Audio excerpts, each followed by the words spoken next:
Before the snow settles and the night decides who makes it home, pause for just 1 second.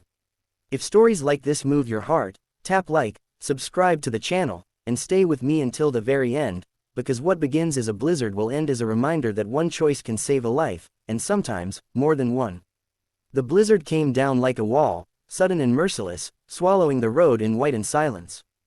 The CEO's car crawled forward, headlights slicing through snow that felt thick enough to touch. He was used to storms of another kind, boardroom battles, hostile takeovers, numbers flashing red and green, but this storm didn't care who he was. It only cared about cold. He told the driver to pull over when he saw her. A small shape, hunched against the wind, a red scarf whipping like a flag of surrender. The driver hesitated. The road was dangerous. They were already late, but the CEO opened the door himself, the cold biting his face like needles. The girl looked up with eyes too big for her face, lashes clumped with snow. "Please," she said, her voice thin as glass.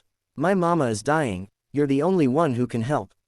Her name was Lily, she said, words tumbling over each other as if afraid time would steal them. She was 9, maybe 10, wearing a coat 2 sizes too small, sneakers soaked through. Her hands were purple. The CEO wrapped his own scarf around her, feeling the shock of how light she was when he lifted her into the car.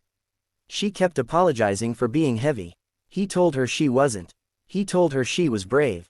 He didn't know why those words came out, only that they felt true. As the car turned around, Lily explained in broken sentences.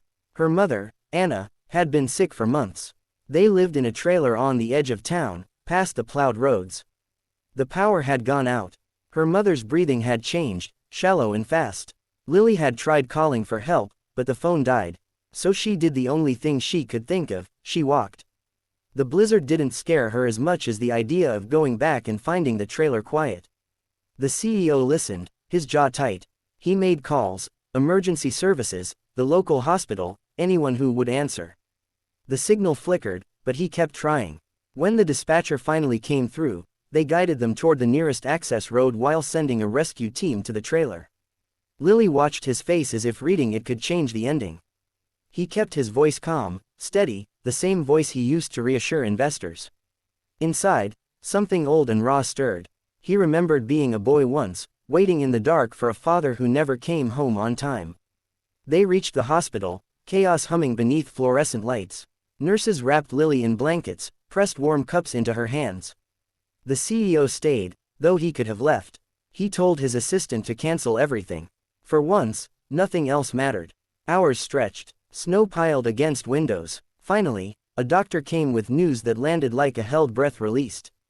The rescue team had reached the trailer in time. Anna was alive, hypothermia, pneumonia, severe dehydration, but alive. Lily sobbed into the CEO's coat, tears soaking through expensive fabric that had never felt so useful. Days passed. The storm moved on, leaving a city digging itself out. Anna recovered slowly, embarrassed by the attention, grateful beyond words. The CEO visited, bringing books for Lily, groceries for the trailer. He learned things, how the system missed people who worked hard and still fell through cracks, how pride could be as dangerous as poverty, how a child could be braver than any adult he'd ever met. He listened more than he spoke. When Anna worried about bills, about the future, he didn't make promises he couldn't keep.